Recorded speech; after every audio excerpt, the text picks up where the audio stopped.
Did you know that in the VrChat Creator Companion, in the official and curated packages that come suggested by the VrChat Creator Companion, you have access to video player prefabs, essentially video players that you could integrate into the VrChat world you're building without having to research, download, and install other assets or other prefabs from other sources. I'm going to show you how to do this in this video. So it is presumed that you have the most recent version of the VrChat Creator Companion installed, along with the official and curated packages added to your project. It should be noted that this is recent as of this date of recording. Yours can obviously differ with different version numbers and maybe more packages. Who's to say what is to come in the future? It's also presumed that you have the most recent compatible version of Unity installed. As of this date of recording, it's Unity version 2022.3.22 F1. Yours can differ dependent on when you're watching this video. Okay, so in Unity, as you can tell, this is just a blank VRC world canvas. This is just for example purposes. I'm not integrating this into a full-fledged world. First things first, whenever you are going to make any changes to your VrChat world project, I highly recommend you save a new version. Why is this? Because in Unity, whenever you're playing with anything, especially things involving scripting, Unity autosaves, and sometimes it can be difficult to backtrack to the step that you were prior before you made changes. So I highly recommend you file, save as, and you call it what you want. I'll call this implement video player. I'm fine with that. Okay. So here is your pretty much blank VRC world. When you select VRC world in the hierarchy, it shows this. This is your spawn point. Of course, you can move this around.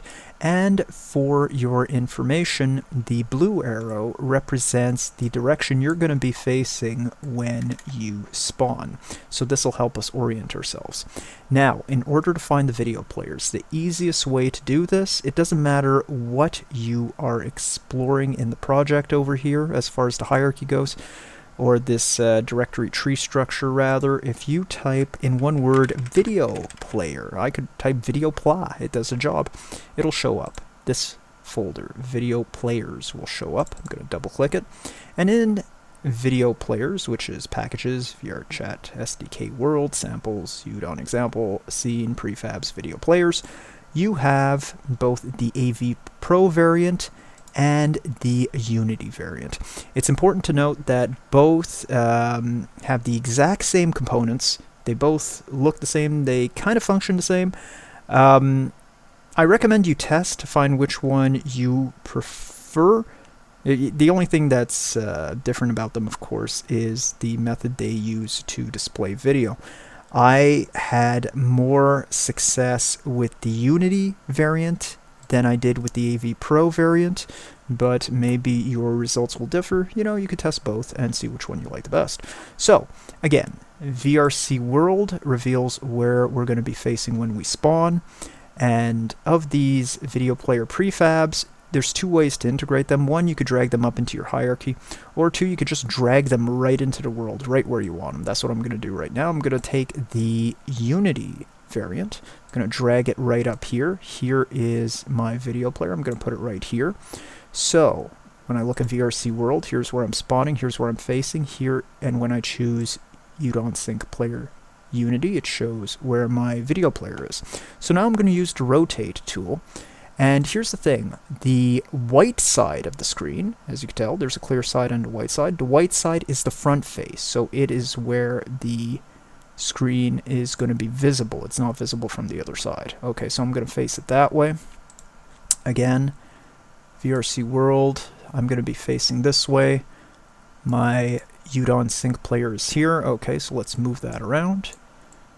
So that is done, by the way, if you need to know, this is done by moving the scene, grabbing the scene and moving it is done by clicking on the third mouse button, essentially your scroll wheel, and dragging. and rotating is done by holding the right mouse button and rotating your mouse. Zooming in and out is done with the mouse wheel. Okay, there we go. So here's my video player. By default, it's kind of submerged a bit in the ground, so I'm going to drag it up a bit. There is where I enter my URL, and this is the screen. So right now we have here Udon Sync Player. If you expand this, then we have the components. The components are screen, audio source, and canvas. Canvas, you could go deep into detail. Like for example, you could adjust the placeholder and whatnot. I'm not going to do that. You can do it if you want. I'm going to keep this, what's the word? I'm not going to expand it. I'm going to leave it collapsed. Thank you. So you have your canvas, which is essentially your enter URL space, your audio source, this is where your audio will emit from, and your screen. So let's begin with the screen. The screen, you can adjust its dimensions. You can either use the, what's it called? This is the scale tool. You could use the scale tool, and you could adjust on the horizontal and the vertical, as you wish. You could also use direct tool, which allows you to grab corners and make it as large or as small as you want to fit the surface where you want to implement it. It should be noted that this does not maintain either it will be a 4:3 or 16:9 aspect ratio. This will stretch your video, so your video might look a little strange when you do so. It's up to you to use either scale or rect and see which one works best for you. So we'll work with that. That seems to work for me. Okay, let's go to Canvas. Again, Canvas is where you will input your URL. So you can move this around. What's nice about it is you can move it independent of the screen. You could place this where you want, which is nice. You could also scale it down, obviously, because it is quite large. There you go. You could do this, of course, with the rect tool as well. I'm just lazy right now. I'm using the scale tool. You could rotate it because, frankly, it doesn't need to be upright. It could be lying down. That's the way I do it. I have it laying down right on the ground. That's the way I like it. We're going to move this. First, let's see where my spawn point is again. There's my spawn point. Okay. So, canvas. We're going to drag this over to my spawn point. Where's my spawn point? There's my spawn point. Okay. So, canvas. Move you here. I want you, okay, so you're not perfectly rotated. By the way, I'm just doing this by eye. If you want to be precise, you could lock it to the surface and what have you. I don't play with that. I just kind of do things by eye, which probably isn't the best way to do it, but again, I'm lazy.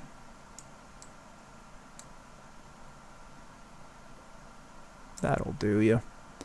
Let's just raise that a bit so it's not clipping. There you go. So that's now part of the ground. That's great. So that's where I'm going to have my enter URL field. My screen, we've moved that back. We could, you know what, let's rect it. Let's make it a little large. There we go. I want it big. And now, finally, the audio source. The audio source is essentially where the audio will come from. Your audio doesn't have to emit from the screen. You can move this around. So, for example, I'm going to move this. I want the audio to be closer to my spawn point. I could have it, you know, by the enter URL field. I could have it wherever I want. I could have it way away. It could be coming way from the back of the user where they spawn. That doesn't matter. And, of course, what's nice about the audio source is you can scale it, which is cool. See, you could use these dots right here. And you could choose how wide a radius your audio will emit. See, there's two different fields here. There you go. One cannot surpass the other. There's a limiter. There you go. So I want the audio to cast that wide. Of course, you can also move this about. Let's say it's in a spherical domain, a spherical area. So you could choose how that is cast amongst your users. As simple as that. Now here's the deal. That's pretty much what I want to show you as far as the implementation of the video player. It's important to note that you cannot use the play function in order to test a video player. You could see where the video player is, but you cannot interact with it. It will not play video in this way. You do have to use VrChat SDK, show control panel, build. I recommend build and test. Of course, if it's a world that you've already had published, you can build and publish whatever. You do you. Oh, I just lost it. For right now, I'm just going to do this in Windows Client 1 because, this is just a test. It doesn't matter. So now we do the lovely waiting that happens when you used VrChat SDK. Okay, so here you go. As you can tell, I have my huge screen. My audio source, you can't tell where it is. It's invisible. It's an audio source. Enter URL. Enter URL. You simply paste your URL, and then you submit. Once you submit, unfortunately, in this base video player, there's no feedback. There's no indicator letting you know what's going on. But there you go. As you can tell, your video is playing. Unfortunately, sometimes you get feedback from the keys you're holding. So, as you can tell, the screen doesn't exist on the other side. It only casts from one side. There you go. Keep in mind, if ever another user, because this is synced amongst all users, if ever another user wants to implement their video, they're going to have to delete the URL and enter another URL followed by submit. You could do the same thing yourself. You cannot submit the same URL to reset the video, however. The same URL will just continue the video. Also, the only way you could really stop a video is by playing another video. If you use the AV Pro variant, what's nice about that is you could just enter any junk data and press submit, and that should stop your video. If you're using the Unity video player, you can't do this. Unfortunately, you gotta paste another valid YouTube URL in order to stop the video.